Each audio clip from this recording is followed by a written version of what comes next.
yemo bibia ahama wakwaban fambra Cstv News 24 esomrena so inseme twego omanmu ni omahodo so no yade ebeso mo se kase na insem no yehwe de ebedimu titima ankasa same kase yade se amache eye wona teso wodi illegal mining ho adwuma afa so no otufo osai tutu de abetu edwase awasen penifo timi bo homodin na efom gudie tu ayetu no so betimi abre na se wene ensama hodo a obete ewa kasiem kasie edwedie eka ho amanone ede eka ho afeso apomodin enso ewo mu na amanhodo so ewo magudie mu nsem so ewo mu Slay Sweet Tom Brown, tweet by Manuel. Amsel Block Machinery and Block Manufacturing, Rema Ushering Agency, KS Rafimes School Limited, NAP Apartment Hotel, and on my soy as in the via de say esum. Menso amaje penny midin, ene mame ama bakfua. Oko Facebook na Cstv GH sanso and YouTube Cstv GH require like a share. Now friends so for wajen transfer eto asiem repem no yaba kenkan na ede ama o mayenda ye hosima yaba ye de ntreman kasa ebesomo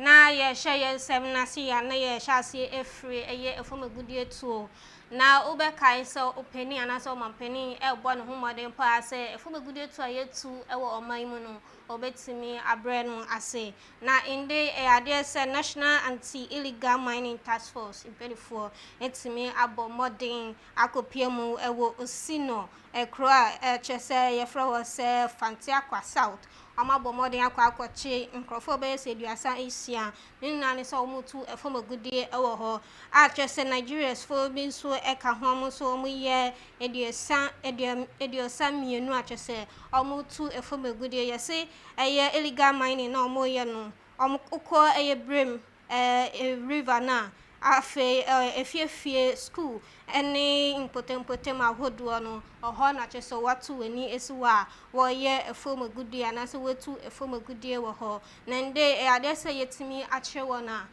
nipa na se opani a okire wo no odin sense bi atu edwa with a fight against illegal mining activities. Last night at dawn, the operations continued, and the men were at Osino. And anybody who uses Kumasi Accra routes and knows of Osino, there are people who work there who mine there illegally with impunity. And I'll emphasize on that again, with impunity. These days and times, you see them even mining in houses now, not of as for Sino and Ninem and those stretch. It's not even in the bushes now. They have brought it in people's home. They are buying houses and mining them. People's rooms, people's houses are being mined illegally because nobody will authorize or will give you any license to go and mine in homes. So the operations continue at last night, and we were able to arrest about 36 young men doing illegal operations and these activities and some other illegal activities.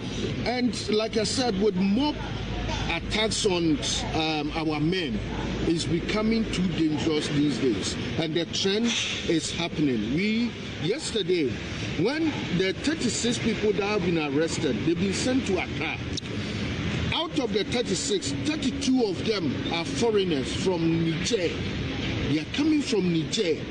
32 out of the 36 men that last night the men were able to arrest were foreigners, not from Ghana.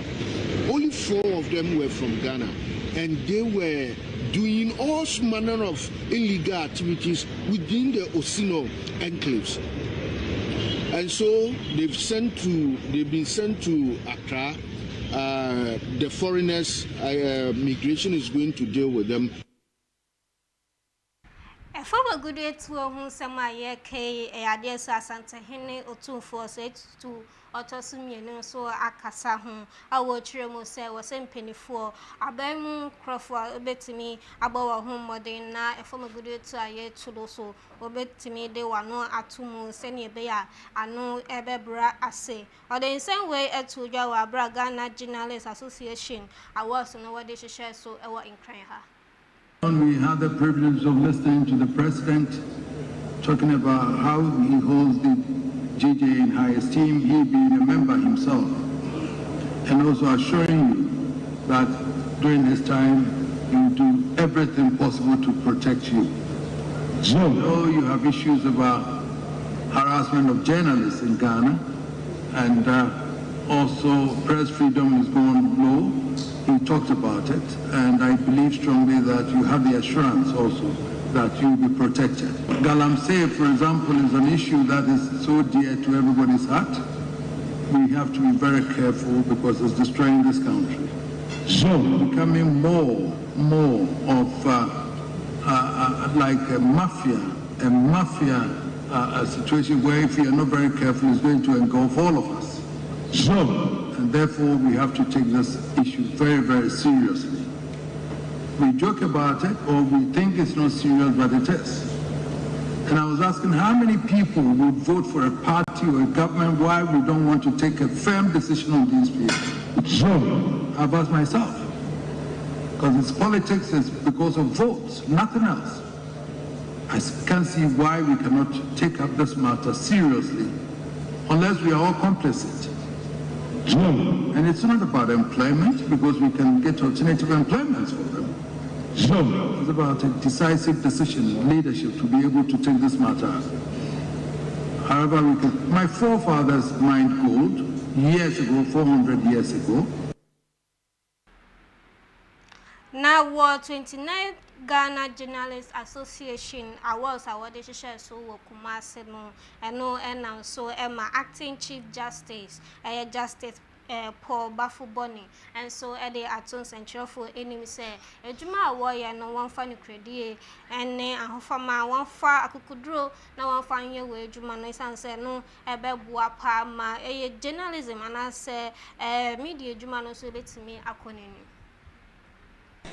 It had destroyed our rivers, poisoned our soil, and displaced communities. But beyond the visible scars on the land, Galamsey represents a deeper wound, a failure of collective responsibility. The fight against environmental degradation cannot be waged in silos. It demands a strong partnership between the executives, the legislature, the judiciary, the media, and civil society. Each arm of government and each institution must perform its constitutional role with integrity, accountability, and respect for the rule of law.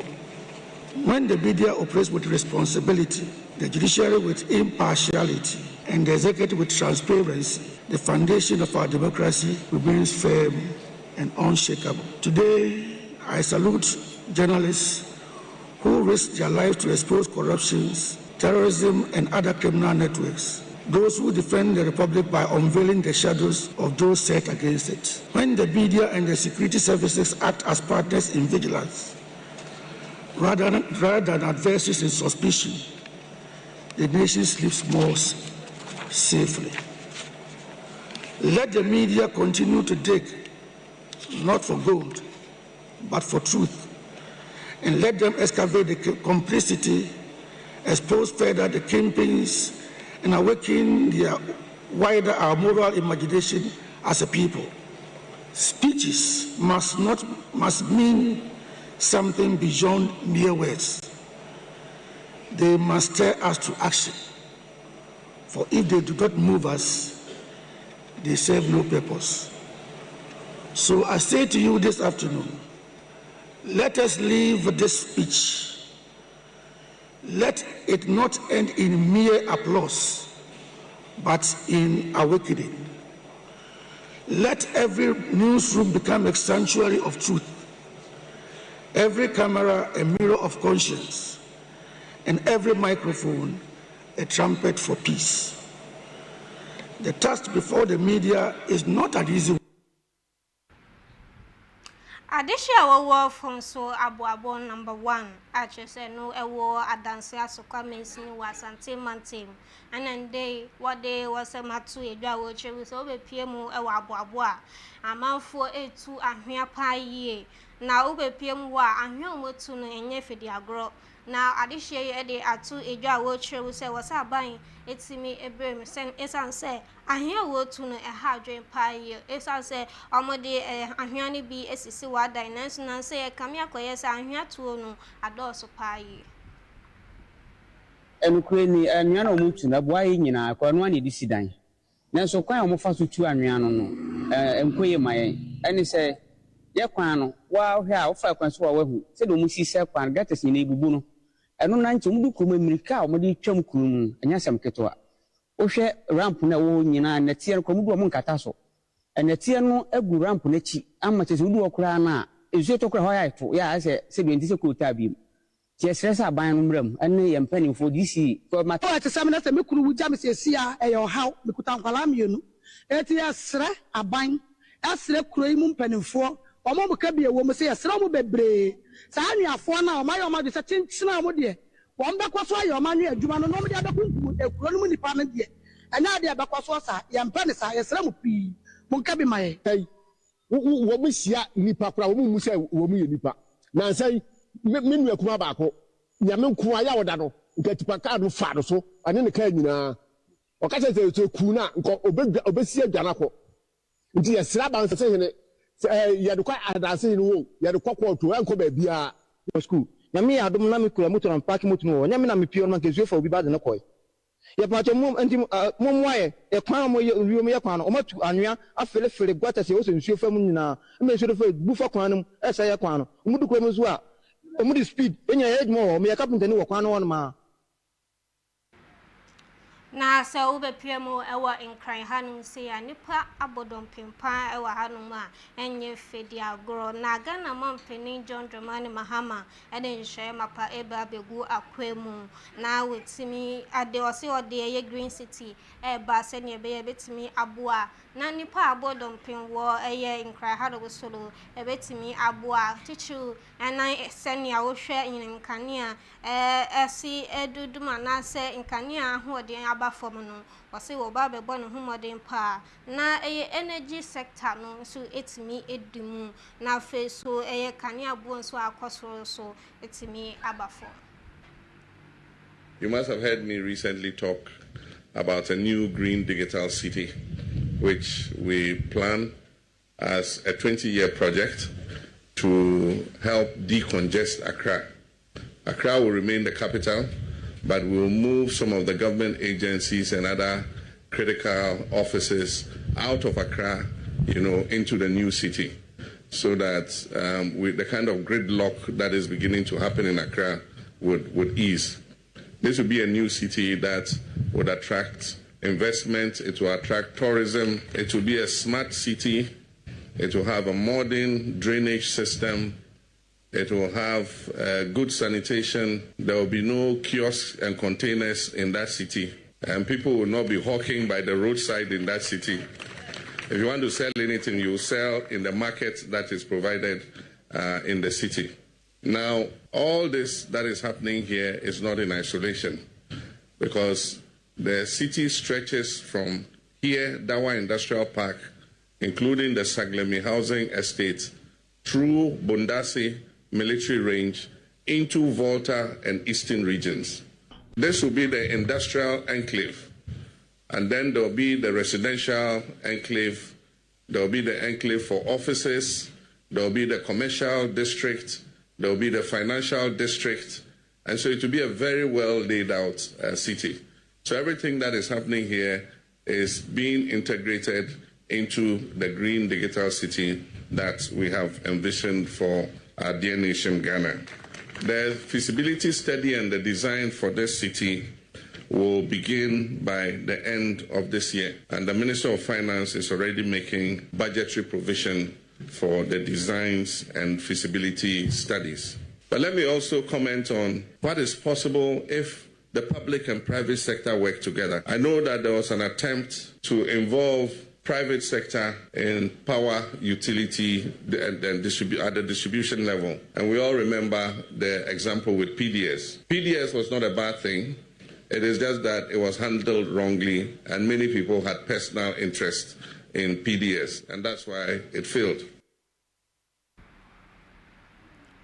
Now, first vice chairperson at the NPP Amanyo Kuno and no award in Quantasau. A pious amewu at in Sama to Yawotribu say, I think Pinuni, a duenu esia, abatuano or sending persuasuano. I had yes on metal abanu boom boom at the Ama doctor Bawumia or send 90% voted here. A beko at the Ama doctor Bawumia. And Fina Chomun Oba pro by Dan we mo and I'll do a Muson Toja. Say, and Quantayan Trabanamo. And Quantaya Trabano. I'm say, I track and can you know? Oh, no, we didn't come on Quanta. Now, you won't add my dear, why yet? And when welcome, Baby Okosunu, Patlin and I didn't shoot. Now, yeah, yaw. And then Yamaya Wadum. Oba pro was a doing Quanta. Na Mijinan Quanta, eternity for them, Mijinan Quanta plus for them, I will say. Abana about 31st January, no 90% a Yawodia. It's in Quanta, Yadia and you are two on your name, say, whoa, and I try Banamawa. Ubeti I could be in Kunim. Now, Quanta, so I am pathetic no petition. The young Quatraba will be a 2 money, but no petition. That be a Yanasa.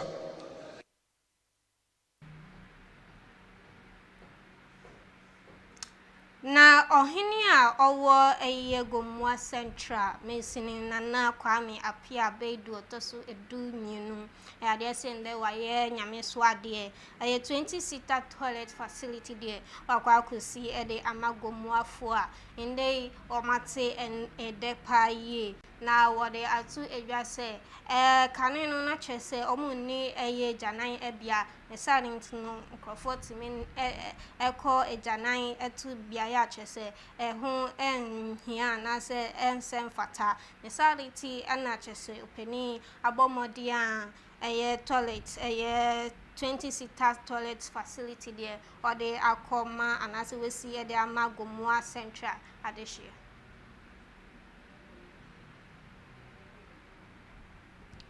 Mayambon remu ewo ewutu senya na yenjremu ewo ewutu papa sin number 2 na ayade se bola bi esum hopa yi achese eye dumping site out bebi omokotu ira ego na ukosho no a bola no eja yare enka chese senia sia ye no enya kra ne sane nti no director eye we back salifu amomo eye ifishia anase bosome miensa se won bo wo homodin na dumping site anase bia ya omotu inrago no betimi eyi efru asene be ya ohonso ebetimi edi eni I just think I never buy Yananga, a moment time, this short time, about to finance. If yes, so now, Ushe, Miss Sabenkum higher, I'm rather how, as I would borrow a film.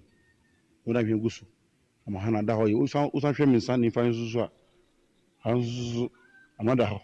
They say a mom short this, I've had, and then, Benu Timmy, I decided to say a moment 3 months, which is 6th of February now.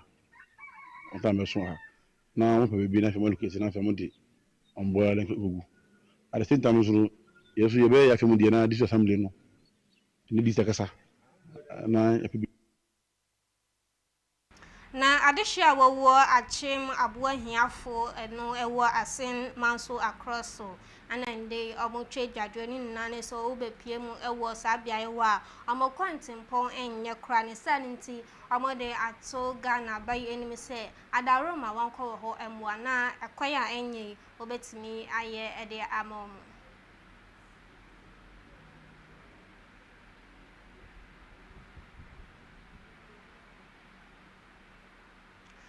yɛngina nsɛm wei so na yɛnda yɛ ho sim ayɛba ɛdedi mu nsɛm ne de aka nso bɛbɛ wɔ akoe.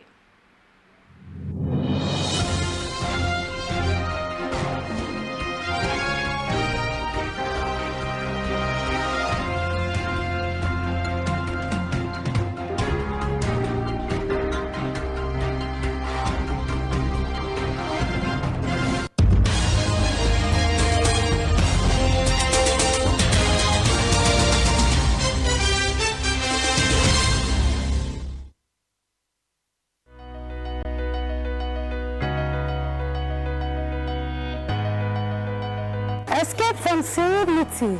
Your luxury wellness retreats await you at NAP Apartment Hotel.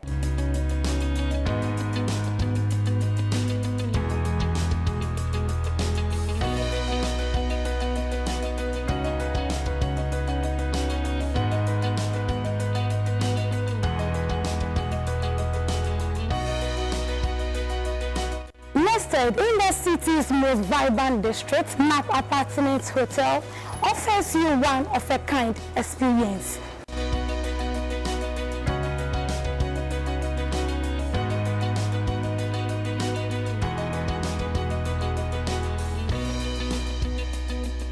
NAP Apartments Hotel rated as one of the 4 stars hotel in the country. You can locate NAP Apartments Hotel at Bonsuma first link.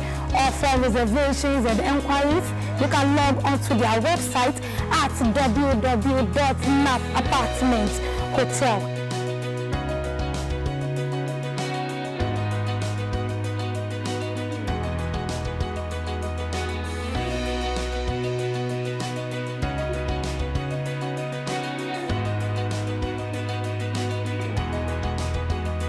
NAP Apartments Hotel, where comfort meets adventure.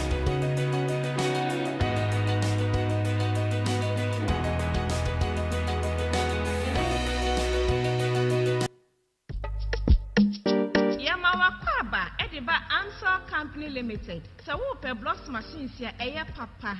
Na ne bonso assign eda from dia. Enye na enwani Answer Company Limited. Your conveyor blocks machines, hydraulic blocks machines, pallets, any blocks machines in one accessories in na. And na so blocks machines are who draw open in bin so ewo. To show your cha kwan ene ya. Ye was Spinters Road 18 Junction. Ye need KFC Dino and a edin she ni mu. Freye, it was 05,240 and I say 0540-725850. Amstel blocks machines in papa efie.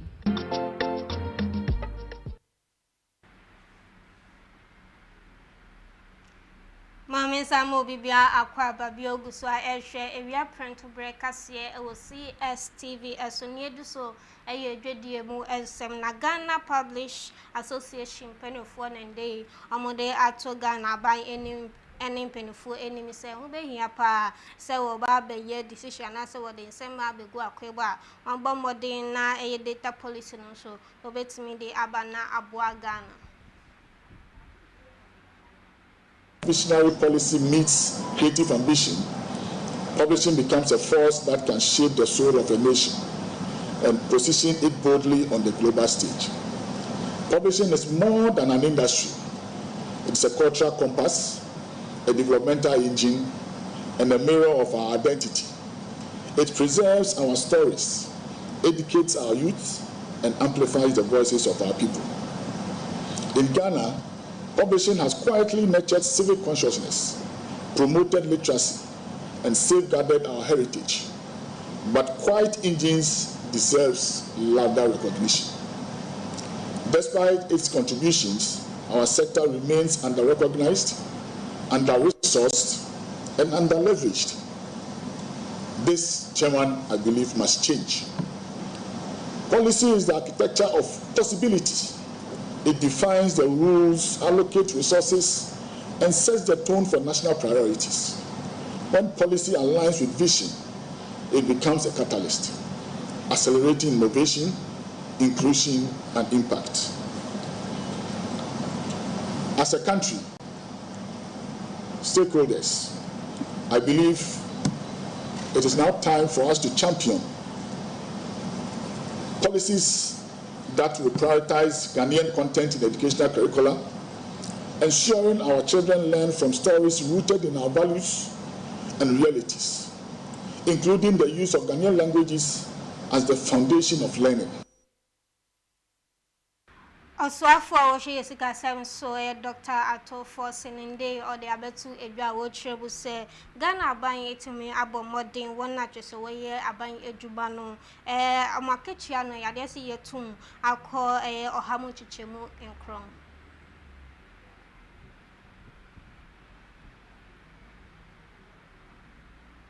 Mayambo remu ewo amanone ensemuno na fiti April afimpinuni eduonu miesa RSF enafe Sudan omontokwa chese anu akoye dempa ye ni na efa Africa the largest nation ho entokwa na chese omo eko wana obetimi akotru Africa the largest nation na chese se make say the nipa be say 40,000 ana omokun anasa omantimi atwa nananum ewo isiedo amano bowe World Health Organization penifo ana chese wode ebetu edwa na ye kasa almost say 12 million nkrofo be say 12 million ana chese ndei enuane hu nso akoye dempa ede ambo mo sanse amododo so aye akweni mpa eyi na amano boy World Health Organization penifo ana chese wode ebetu edwa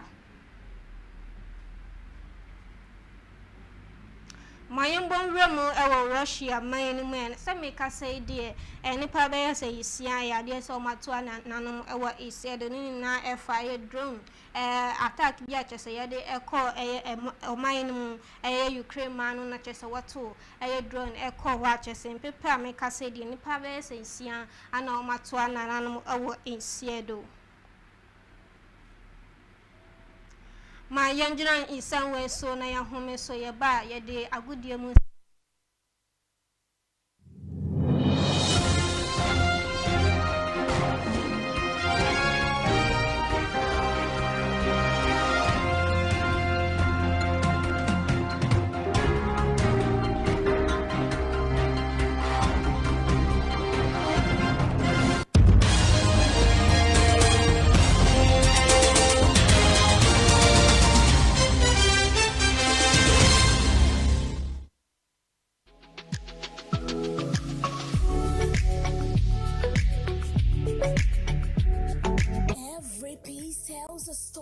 A story of love, elegance, and timeless beauty. At Sarah's Dream Jewelry, we bring you exquisite craftsmanship, stunning designs, and pieces that celebrate your moment. From engagement to anniversaries, birthdays to just because surprises, we help you make memories that shine forever. Discover timeless classics, modern elegance, and breathtaking collections, all at prices that sparkle. Looking for something unique? Our expert artisans craft personalized jewelry made just for you. Let's make your moment unforgettable. Sarah's Dream Jewelry, where elegance meets you.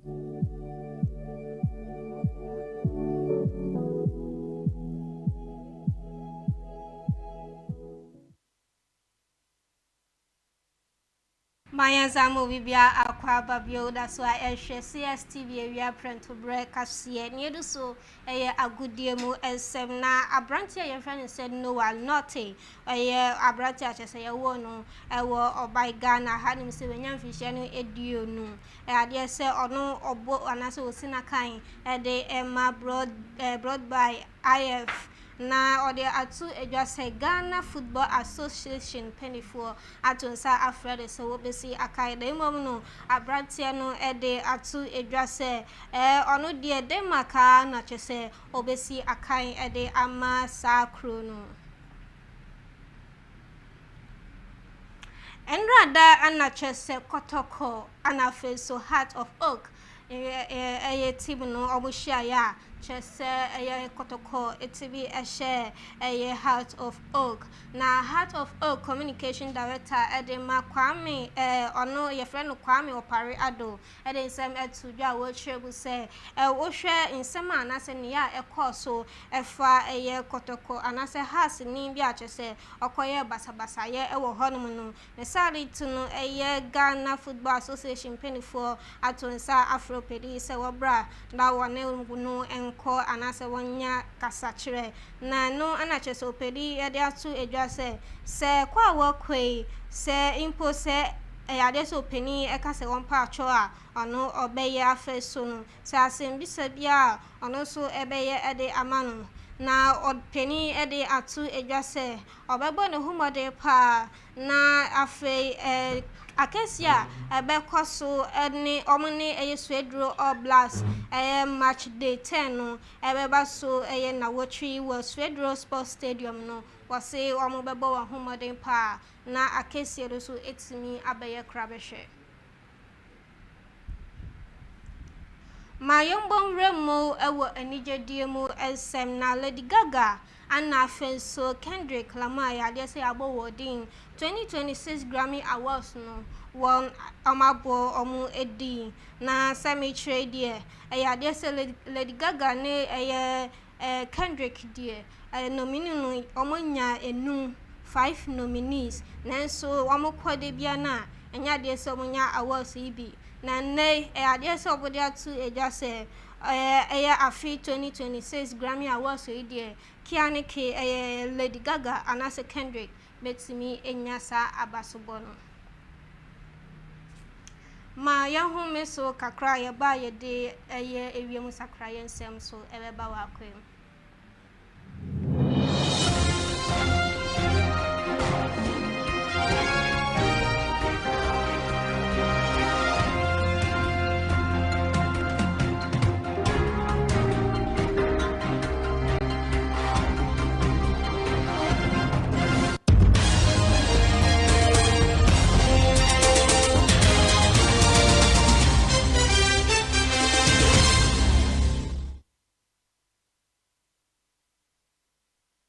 di wi ana ye jiremu ewo ewiemu satraye ewia we ade se munukun ebeto kakra na feso no ewia so atire abo kakra de so ye hwe ekwai se apra na se isu beto ewo impotema bia ya chese impoano eben enase eni asase bia ya chese ewia bebo kakra ewo ho chese ekọ nanimre eso no na wo hwe atoye fem asante ana so epoye matebu no so a ade se ewia eso ebeto wo ho na feso munukun so aba ho nom kakra